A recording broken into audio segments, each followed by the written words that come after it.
ibibigay sa atin ng ating mahal na pastor ngayon na mensahe sa bawat isa is, okay na po ba ang ating projector? Is a church with a vision and mission. Ayan. So, ako po'y natasan ng inyong mahal na pastor na si Pastor Gino na ako'y magsalita sa inyong harapan ngayon. At ang vision natin is a church with vision and mission. So, pag may vision, may mission. Ganun. So, ang tema natin is mababasa natin sa Habakkuk 2, verse 2, verse 3. No? Then the Lord said to me, write my answer plainly on tablets so that a runner can carry the correct message to others. This vision is for future time. It describes the end and it will be fulfilled. If it seems slow in coming, wait patiently, for it will surely take place. It will not be delayed. So, kung hindi nyo po, kilala nyo po ba si Habakkuk? Sino nakakilala dito kay Habakkuk? Na-meet nyo na siya. So, si Habakkuk po ay isa po siyang propeta ng Panginoon. No? So, si Habakkuk is meron lang po siyang 3 chapter sa Bible.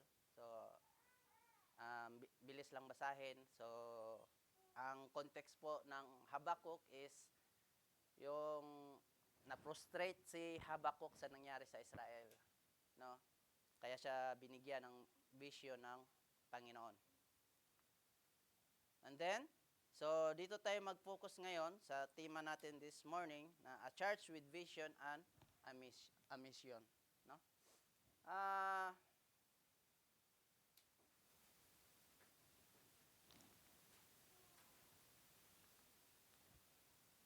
So, every healthy church moves with direction, not confusion. Without vision, people wander. Without mission, the church become busy but not fruitful. No? So, ang healthy church kailangan talaga ng direction, no? Para hindi tayo ma-confuse. Without vision, people wander, no? Sa itong church natin na to, no? Meron tayong vision, meron din tayong mission, no? So, kahit na andyan ka sa isang sa isang pundok, sa isang church, kung hindi naman clear ang vision ng isang church, no? Kahit na magpakabisi tayo, hindi din tayo magiging fruitful, no? So God has never intended His people to live aimlessly. From Genesis to Revelation, God reveals His purpose clearly and calls His people to walk in faithfully. Kaya nga ang itinuturo sa atin sa church is walk by faith and not by sight. Hindi man natin nasaksihan kung ano at paano ang nangyari ang history noon, pero ito ang sabi ni Lord, no? Sa John 20 verse 29, sinabi ng Panginoon, Jesus said to Thomas, "You believe because you've seen me. Blessed are those who haven't seen me but believe me." No? Mapalad tayo mga kapatid sapagkat lahat ng sinabi ng ating Panginoon is matutupad sa ating henerasyon. No? Kung ano man ang vision at mission ng ating church, we must hold on and have faith. Dadami din tayo. Amen? Dadami tayo ulit. No? Sobrang dami natin dati sa Hitachi. Dadami din tayo ulit. Amen? Ang bawat isa sa atin ay magkakaroon din ng disciples who make disciples. Amen? Amen po? No? Therefore, in Habakkuk 2, the prophet waits for God's answer, and God responds with a command. Receive the vision, record it clearly, and live it out with patience and faith. This passage teaches us that vision is God-given, mission-driven, and timing-dependent. So dapat ang vision ng church ay dapat galing kay Lord. No? Mission-driven with clear intentions kung ano ba talaga ang pinapagawa sa atin ng Diyos, mga kapatid. So, before ako mag-proceed, no? Magpipray muna ako mga kapatid. Hallelujah. Heavenly Father, God in heaven, Lord, magandang umaga sa inyo, Panginoon. Lord, maraming salamat, Panginoon. Once again, ako inyong ginamit, Panginoon, na tumayo dito sa harapan, Panginoon, to convey your message, Panginoon, a church with vision and mission, Panginoon. Lord, buksan niyo po ang aming isipan lahat, Panginoon. At buksan niyo din ang aming puso, Panginoon, na kung ano man yung marinig namin ngayon, Panginoon, ay siyang papasok sa aming puso, Panginoon. At ito'y aming maalala, Panginoon. Lord, tulungan niyo po kami, Panginoon, na kami makiisa sa vision ng aming church, Panginoon.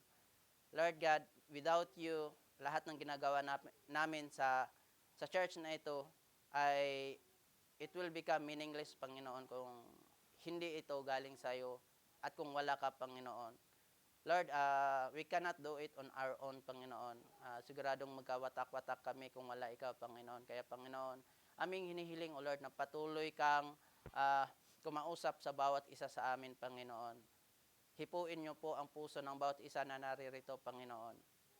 Na, Lord, talagang makiisa sila, makiisa kami sa vision, kung ano man ang vision ng aming church, Panginoon, dito sa Tsukuba. Lord, kung ano man ang mission ng aming church, Lord, magkaroon ng puso ang bawat isa, Panginoon, na magkaroon ng passion, Panginoon, na makiisa talaga, Panginoon, sa gawain ng aming church, Panginoon. To support wholeheartedly, Panginoon. And Lord God, itago niyo lang po ako, Panginoon, sa iyong harapan, Panginoon. Lord, na ikaw yung mangunguna sa buhay ko, Panginoon. Lord, give me the wisdom, Panginoon, na maipahayag ang iyong salita sa umagang ito. At binabalik ko sa iyo, Panginoon, Ama, ang pinakamataas papuri, papasalamat. In the mighty name of Jesus Christ, I pray. Amen and amen. Ayan mga kapatid, no? Ang pinakauna nating ngayon, topic is receiving the vision. So, tatlo lang to. So, sobrang bilis lang natin matatapos ngayon. So, congrats. Hindi kayo magugutom. Nasa approximately mga 15 minutes lang talaga to. Kasi nga vision and mission lang naman kasi ang So, mas maigi nang hindi siya masyadong mahaba nang maintindihan natin kung ano talagang nilalaman ng ating vision at mission dito sa church. Na siguro naman sa ganun ka-eksi, matatandaan nyo lahat ng sasabihin ko siguro, no? No? So, ayan. Glory to God, no? So, ayan. Paano natin? Ano ba tawag ito? Bisaya lahat. Tagalog. Paningkamutan. Paningkamutan, Tagalog. Pagsikapan. Pagsikapan nating matutunan kung ano yung topic natin ngayon because it is related sa vision ng ating church dito sa Tsukuba, no? So, without vision kasi wala lang. We're just come and goes lang tayo dito sa church na to, no? Hindi tayo mag-grow talaga as in. Hindi rin tayo dadami. So, kailangan natin I need your ears. This morning, maiksi lang to. No? Then the Lord answered me. Ito yung sinabi ni Habakkuk, no, sa chapter 2. Vision always begins with God speaking, not human planning. Habakkuk did not create his own vision. He positioned himself to hear from the Lord. In the same way, a church does not invent its mission. It discerns what God has already revealed, mga kapatid. No? Imagine ang lamp of God, walang vision. Magtatagal ba kaya ang church natin, mga kapatid? No? Mayroong vision pero hindi align sa will ni Lord. Anyari na kaya sa atin ngayon, no? Siguro may kanya-kanya na tayong buhay, may kanya-kanya na tayong mundo. Ang yaman nyo naman, no? Wag nyo na akong trubulan. Kaya nga meron tayong mission and vision dito sa church, mga kapatid, no? Ilang glory to God, ilang tao na ang lamp of God, no? Dito sa Ibaraki, no? dito sa Ibaraki Prefecture. So, almost 2018 pa ako nakarating dito eh. Ilang taon na ba ang ano natin church dito sa ano? 9 na, di ba? So, glory to God, no? Sobrang dami natin noon, pero ganun nga talaga ang buhay ng OFW, no? Kukunti tayo, people comes and goes. But, kailangan natin ng faith, mananampalataya lang tayo sa Panginoon. Kasi tayo yung andito ngayon, tayo din yung gagamitin ng Panginoon. Dadami at dadami tayo ulit, mga kapatid, no? Sa biyaya ng Diyos, no? Ito yung natin, vision natin, no? Lamb of God, Unida, Tsukuba, Japan, no? Meron din tayong mga kapatid, meron tayong website, kung di nyo alam, baka ako lang di nakakaalam. Meron tayong website, meron din tayong Facebook page, no? Nakalagay doon ang ating our identity. Nakalagay doon ang ating vision, meron tayong mission. Sayang naman kung hindi magamit yung website natin, no? So, our identity, we are disciples of Christ, a movement for wholeness in a fragmented world. As part of the one body of Christ, we welcome all to the Lord's table as God has welcomed us. No? Our vision, ito yung vision natin sa church, mga kapatid. Ayan. A Christ-centered community transformed by the gospel. Maliit ba? Kita nyo? Cute, no? Kita nyo ba? So, pasensya na, maliit. Maliit din dito sa akin. Parehas tayo. We envision a church where lives are transformed through the gospel of Jesus Christ, where every believer grows in grace, unity, and purpose, impacting Japan and the nation of His glory. So, ito yung reference natin sa Romans 12:2 and Matthew 28, 19 to 20. So, our mission is making disciples who make disciples. So, tandaan natin ang ating mission ay making disciples who make disciples. To lead people to a growing relationship with Jesus Christ, equipping them to live out their faith and to disciple others in love. No? To disciple others in love. Hindi disciples with pananakot. O sige, pag hindi ka mag-Christian, sige, hindi ka maliligtas, may impyerno ka, hindi gano'n, no? So, hindi na, ang tao, hindi talaga siya magbabago, not unless ma-experience niya ang pag-ibig ng Panginoon. No? Kahit na i-threaten mo pa siya, na kahit na totoo naman talaga na if without Jesus, wala talagang kaligtasan, but hindi talaga magbabago ang buhay ng tao not unless ma-experience niya at maunawaan niya talaga ang pag-ibig ni Jesus. So, kailangan talaga natin, no, to disciple others in love, mga kapatid. No? A church with vision seeks God in prayer, listens attentively to His word, align itself with God's heart, not personal agendas. No? So, maraming mga churches ngayon na proclaiming they are Christian, no? Pero sa likod nun merong mga personal agendas. Kaya hindi ko rin masisi yung iba na kahit na nakikita ko nga yung iba sa mga sa mga comment, na mahilig kasi ako magbasa ng comment, no? Sinasabi talaga nila na pangit ang paningin nila sa ibang mga Christian church, no? Kasi nga dahil sa mga personal agendas, which is hindi dapat, no? When vision comes from God, it brings clarity, conviction, and unity. Without hearing from God, even good ideas can lead the church astray. True vision is born in God's presence, no? Dapat talaga yung magpapagamit tayo sa Panginoon, wala talaga tayong personal agenda, kundi malinis, yung puso natin at hangarin natin na magpapagamit talaga sa Panginoon. No? Ayan. Pangalawa na. Bilis-bilis, di ba? Sabi sa'yo eh. Tatlo lang to. Pangalawa na.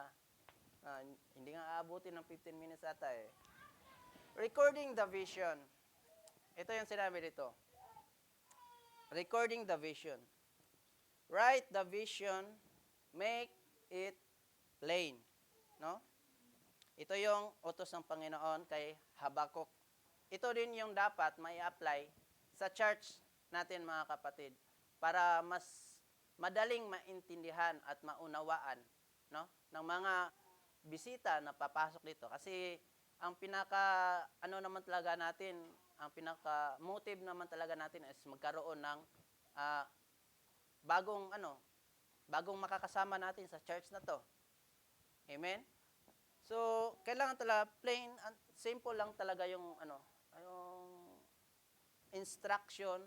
Hindi natin kailangan talaga gumamit ng mga which applicable kasi yung iba, yung mga malalalim na talaga sa mga matatagal na, pero sa mga bago kailangan simple lang, no? God not only gives vision, He commands that it be written and clarified. So, dapat klarong-klaro talaga. At saka yung mga explanation, dapat klaro din. Klaro naman siguro yung explanation ko, no? Intindihan naman. Kasi pag hindi, ulitin ko. Next Sunday ulit. No? Vision must be clear, not confusing. So, yung vision natin sa church, klaro naman po, di ba? Yung mission natin, klaro naman po, di ba? Naiintindihan naman po. Amen? Simple, not complicated. Shared, not hidden. So, ayun. No? Dapat talaga wala tayong mga hidden agenda. No. Yung magpapagamit ka lang kasi may hinihingi ka sa Panginoon. No? The Lord knows our heart. No? Dapat kung magpapagamit tayo, dapat yung bukal sa puso talaga. Kasi wala naman tayong matatago sa Panginoon. No? Hindi yung mag-worship lead ako, magpapagamit ako sa Panginoon. Kasi meron kang hinihingi kay Lord. Tapos pag ma-achieve na yung hinihingi mo, wala na. 'Di ba? So hindi ganon. When vision is unclear, people hesitate. When vision is clear, people move forward with confidence. No? Sa buhay ng tao, kapag wala tayong vision, wala din tayong patutunguhan. Tama, hindi? No? No, paglaki ko, gusto ko magiging doktor. Paglaki ko, gusto kong magiging attorney. Paglaki ko, gusto kong magiging teacher. Merong mga ganon. No? Naalala nyo yung kabataan nyo? No? Kaya nung mga bata, ano yung gustong maging? Meron kayong ganon? Ako, nung bata kasi ako, wala akong ganyan. Narinig ko lang siya doon sa kapwa bata ko din. Kasi sa bahay, hindi kami tinatanong, anong gusto mong paglaki mo? Walang ganon. So, hindi ko alam na mayroong ganyan. So, syempre, nanonood tayo ng palabas, mga nakikita natin sa TV, magtatrabaho sa office. So, sinabi ko rin, alam ko na kung anong gusto kong maging. Gusto kong maging manager. Di ba? Taray, di ba? Gusto ko maging manager, tapos magtrabaho ako sa mga 34th floor. Yung sa matataas ang building. Kasi sa mga palabas, ganun eh. Matatarok na building, tapos sa taas. Doon, yun yung sinabi ko nung bata ako. Pero, nung palaki na ako ng palaki, so nagbago. Sabi ko nga, nung naging high school ako, sabi ko na hindi ko na kailangan mag-abroad kasi kaya ko namang mabuhay sa Pilipinas. Which, tama naman. Kaya kong buhayin sarili ko.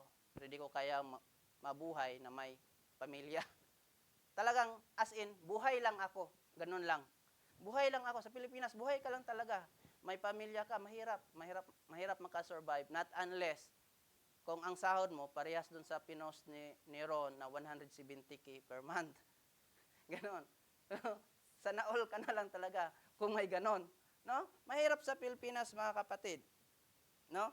So, sinabi ko, ayaw kong mag-abroad Pero dumating ang panahon na kapag-decide ako na kailangan ko na pala talaga mag-abroad. Kasi nagkaroon ako ng vision, sabi ko, yung mga pangarap kong lupa, hindi ko siya mabibili sa current sahod ko ngayon. So nagkaroon ako ng vision ngayon. Pupunta ako, mag-abroad ako. So ayun, nagkaroon ako ng vision ngayon. Tapos, hindi siya agad-agad nangyari. No? Hindi siya agad-agad nangyari. I patiently wait on God's timing. Nagtrabaho muna ako. Ang ginawa ko lang, pray. Nagtanim ako ng panalangin. Nung pumunta ako ng Maynila, hindi ako agad naghanap ng agency. No? Inuna ko muna si Lord. It took 1 year. Tapos biglang may dumating na opportunity. Ayun, sinabi ko, Lord, hindi ko to hinanap. Hindi ako naghanap ng agency dito. Kusang dumating, I took it as na galing to sa'yo. So ayun, smooth naman ang process. So ayun, andito na ako ngayon sa Japan, no? Kaya napaka-importante mga kapatid, no? If I did not have make a vision in myself, wala din akong direction ngayon. No? If I did not make a vision in myself, wala rin talaga akong direction ngayon kasi nga ang buhay ko dati patapon naman eh. No, alulong ako sa sigarilyo.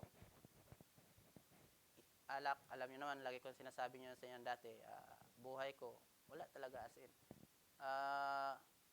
Napakahirap talaga ng buhay ng walang Panginoon. Yung kilala mo lang ang Lord pero wala kang mahirap, no? Wala talaga, wala as in.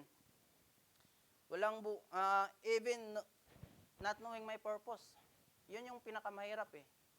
Yung hindi mo alam yung purpose mo. Kahit dito sa church, mga kapatid, mahirap yung tinatawag nilang Zimbabwe ka. Simba uwi. Ganon. Hindi mo malalaman ang purpose mo eh. Kung ganon ang lifestyle natin, no? Maraming mga Christian na confused. Lord, nagsisimba naman ako pero bakit parang may kulang? Kasi nga ang buhay natin is Zimbabwe. Especially sa Pilipinas, ganon ang nangyayari talaga. Most common, kadamihan, ganon ang nangyayari. Zimbabwe, bakit? Kailangan natin magtrabaho. Bakit? Pag hindi ka nagtatrabaho, hindi ka mabubuhay. Ganon din naman sa Japan, pag hindi ka magtatrabaho, hindi ka makakain. No? But you do not you cannot know your purpose kung ang trabaho lang talaga natin, Zimbabwe lang tayo.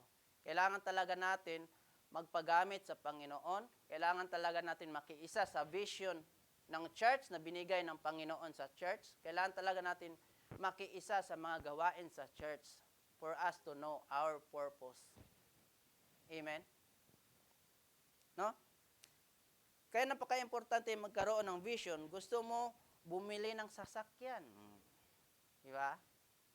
Una, sabi nga ni kapatid Orly, kailangan kasi nga manganganak na si Mimi. Pero saan nag-umpisa? Vision, di ba? Kasi kailangan, no? Vision plus action. Yung mag-asawang Lascunya, may sasakyan. Saan nag-umpisa? Sa vision. Bibili ako ng sasakyan. Di ba? Plus action, no? So, ganun mga kapatid, no? Palakpakan natin si Lord sa buhay ng mga mag-asawa. Kung gusto niyo ng sasakyan, makakabili din kayo. Hindi naman mag-asawa, hindi naman kailangan mag-asawa para no? Kailangan mo lang magkaroon ng vision talaga. Siyempre, dapat alignment sa will ng Panginoon. Bakit ba ako magsasakyan? Lord, para anong purpose? Ganon dapat, no? So, kailangan pa rin natin ng vision na dapat naka-align sa will ng Panginoon. Baka lahat kayo bibili ng sasakyan, hindi nyo alam ang purpose. No? Hindi ganon. Writing the vision ensures that everyone understands the direction. Hindi tinipid, pero niliit. Everyone understand the direction. No? Paano maintindihan kung Paano mo, everyone understands the direction pa, paano mo maintindihan ang direction kung natutulog ang katabi mo? O wag nang tumingin, wala namang natutulog.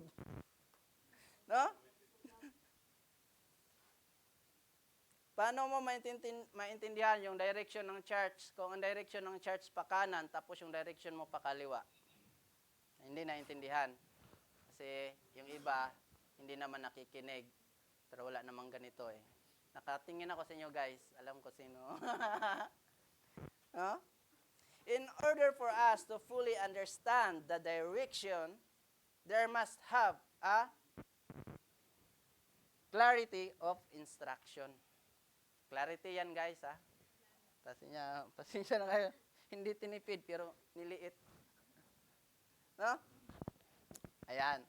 Habakkuk 2 verse 2. Then the Lord said to me, write my answer plainly on tablets so that a runner can carry the correct message to others. Ano ba ang vision and mission ng ating church dito sa Tsukuba? Ito ba ay klaro sa atin? So, klaro ba sa atin ang vision and mission dito sa Tsukuba? Klaro ba? Amen? Ano yung vision? Ano ang mission? To make disciples who make disciples. Amen. Praise the Lord. No?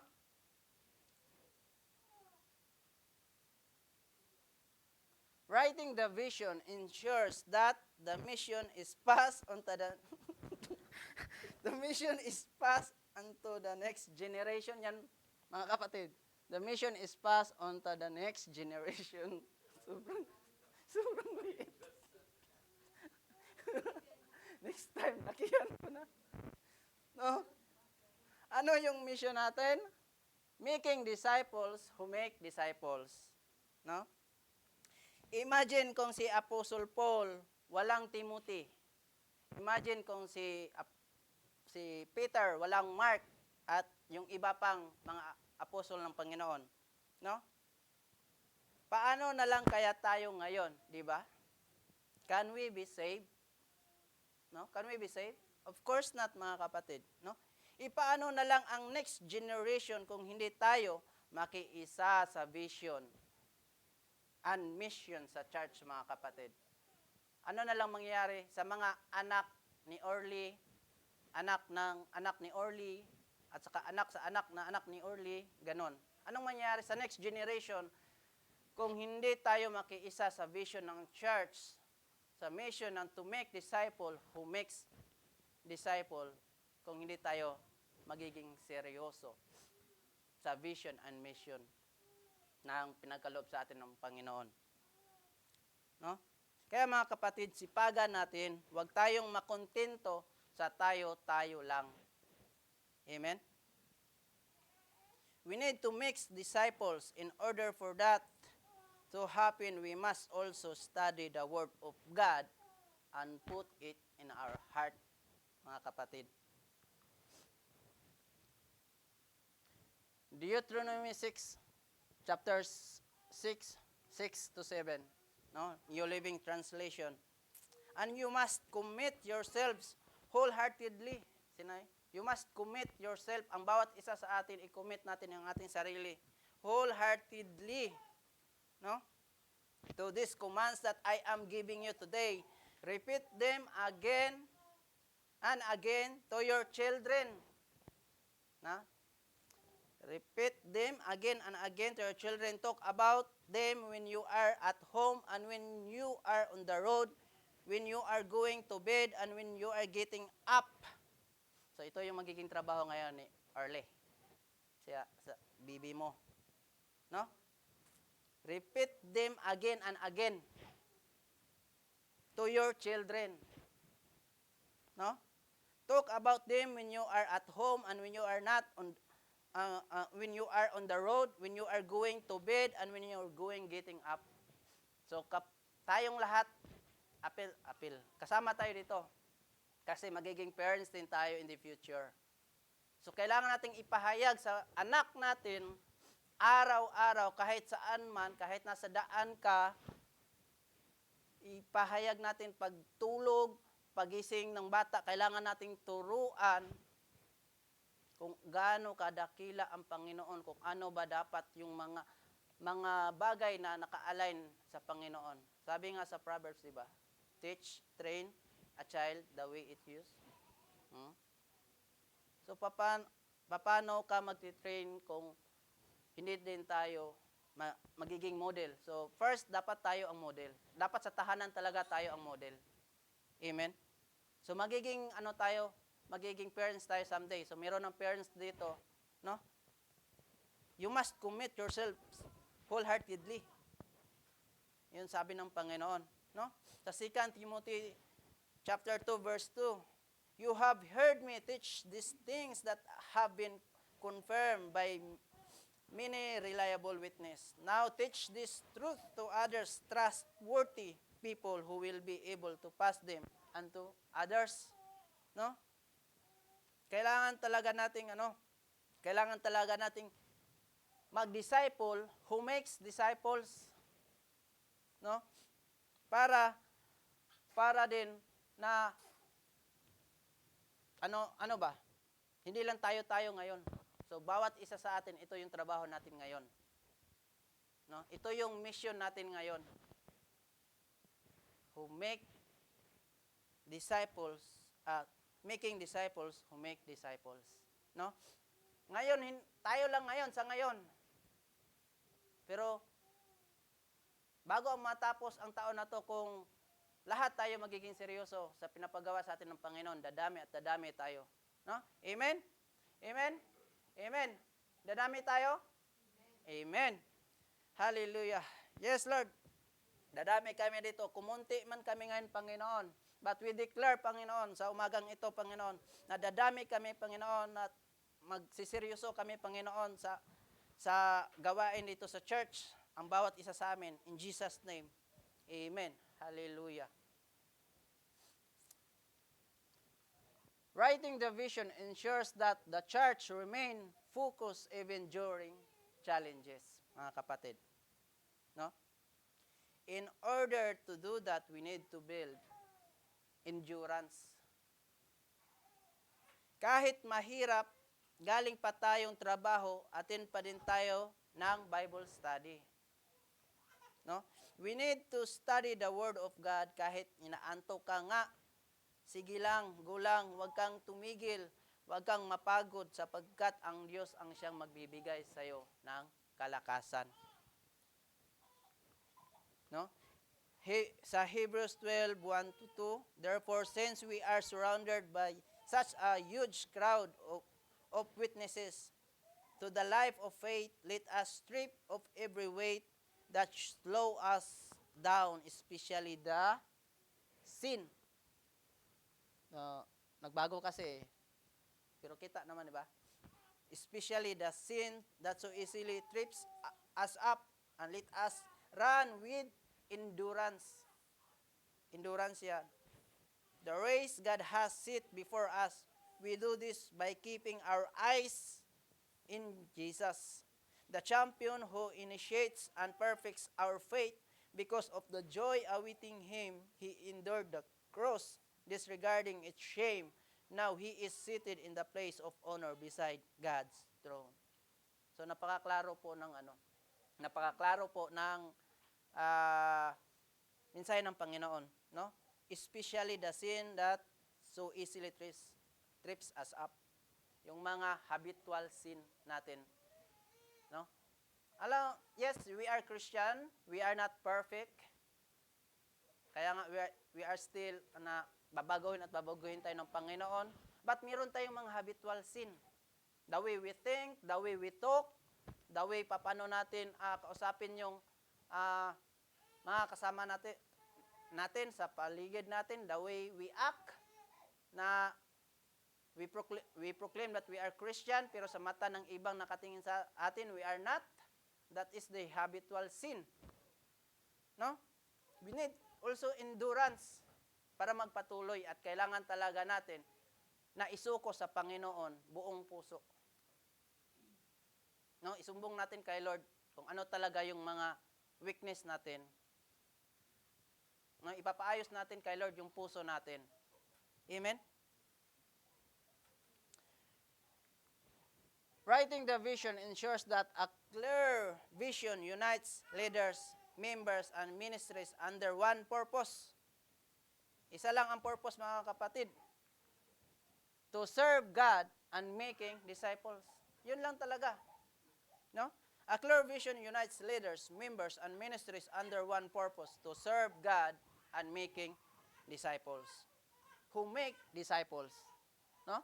1 Corinthians 3, verse 9. For we are both God's worker.